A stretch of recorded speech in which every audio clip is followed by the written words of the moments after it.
أعوذ بالله من الشيطان الرجيم بسم الله الرحمن الرحيم.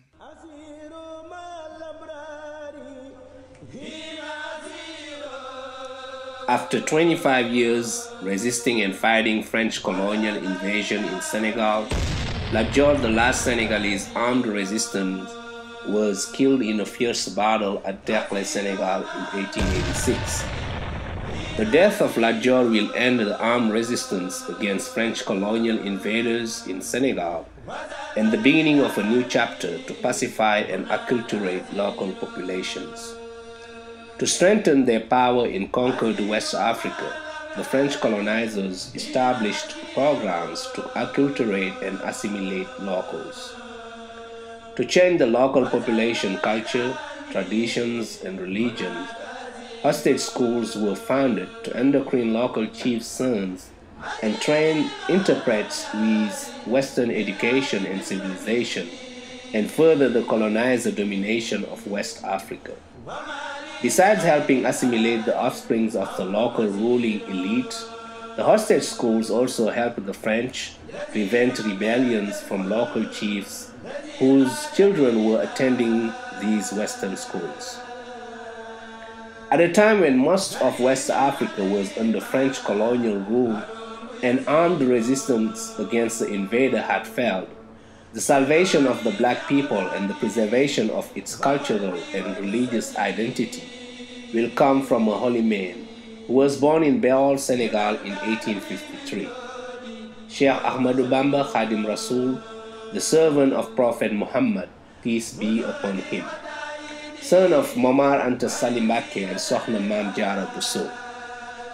At a very young age, the Cheikh will show his spiritual disposition and his disdain of worldly riches by declining the offer to succeed to his father as counselor of the king of Kayor, Lat Dior. Lean towards the king's gates to obtain goods that would be sufficient for you forever, was he told. He answered, God is enough for me, and I'm content with him, and nothing satisfies me except religion and science. How would I dispose of my affairs in the hands of those who are not even able to manage their own affairs? And how should the lust of wealth drive me to frequent those whose palaces are the gardens of Satan?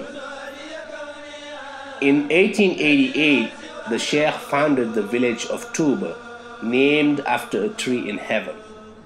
O Allah, make the city of Touba a place of education, knowledge, and respect for orthodoxy.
The incredible popularity and the flocking of locals toward the Cheikh bothered the traditional local chiefs, who became jealous and began a campaign of slander against the Cheikh to the French colonial authorities.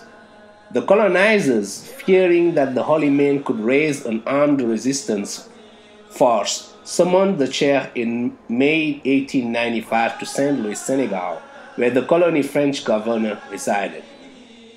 He will meet the French colonizers on Saturday, August 10, 1895, in Béol, Senegal. and was accused of being a troublemaker and probably brewing an armed resistance against the colonizer. "Oh, ye my persecutors, ye banned me on the pretense that I'm waging a war against you. Indeed, ye are right, because I'm really combating as the Lord has allowed me, but I'm waging my jihad through knowledge and fearing the Lord. The Lord who oversees everything may assuredly be a witness thereof. While others hold the material weapons to be feared, my two weapons are knowledge and worship, and this is surely my way of fighting." So began a series of bullying and hardship in the hands of the colonial persecutor.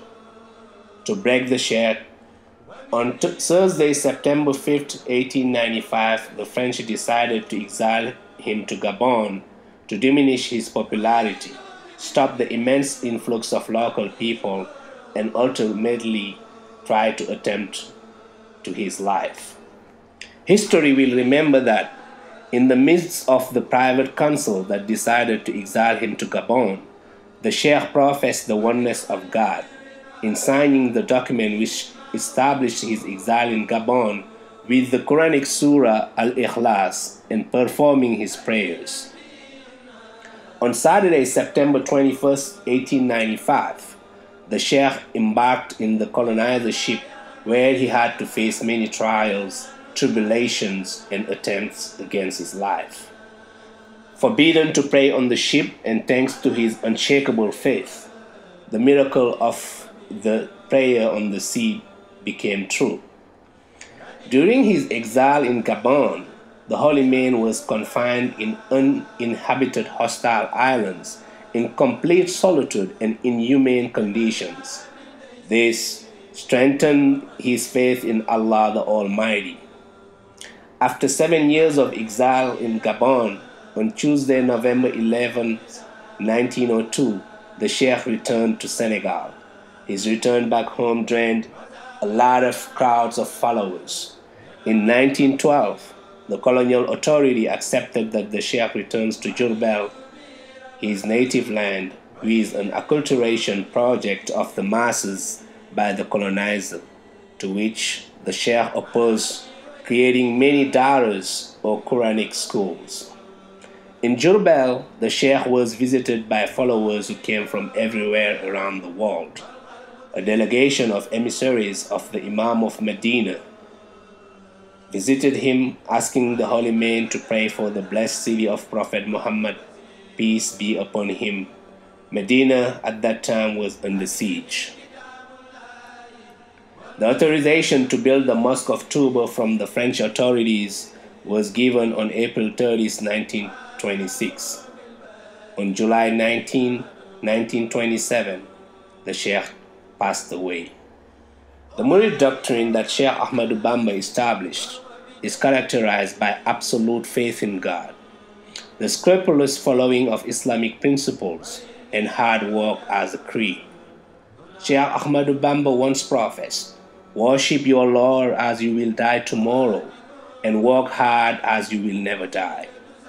These strong religious values and code of ethics made the Murid community a very powerful community economically, and Touba, a small village, the second city of Senegal after Dakar, the capital, in a few decades.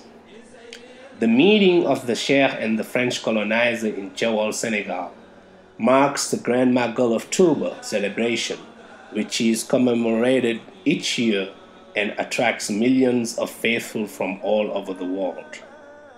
At the time of armed resistance, Sheikh Ahmadou Bamba led a peaceful spiritual resistance that preserved the cultural and religious values of Senegalese people and by extent black people in sub-Saharan Africa.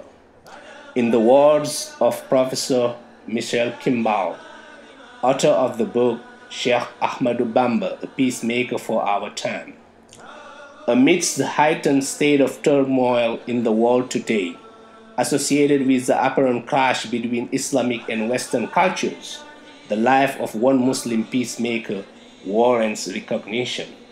A Muslim saint who led a successful and completely nonviolent struggle for peace within the last century.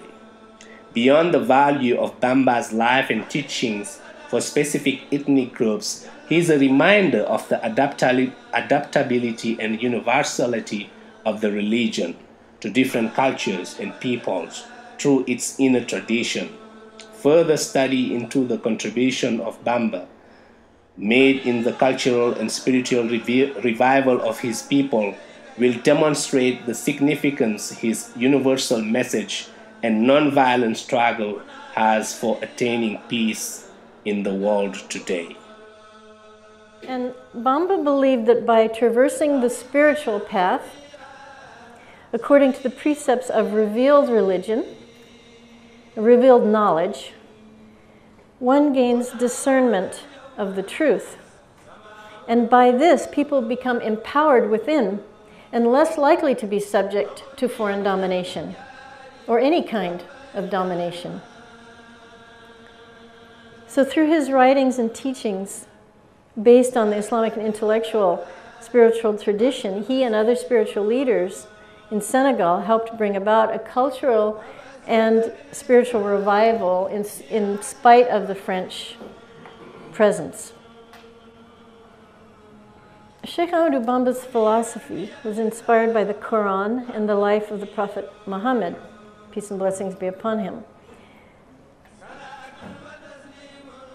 And he came earlier, but his philosophy echoes the conviction of Martin Luther King Jr. and Gandhi regarding the power of nonviolence.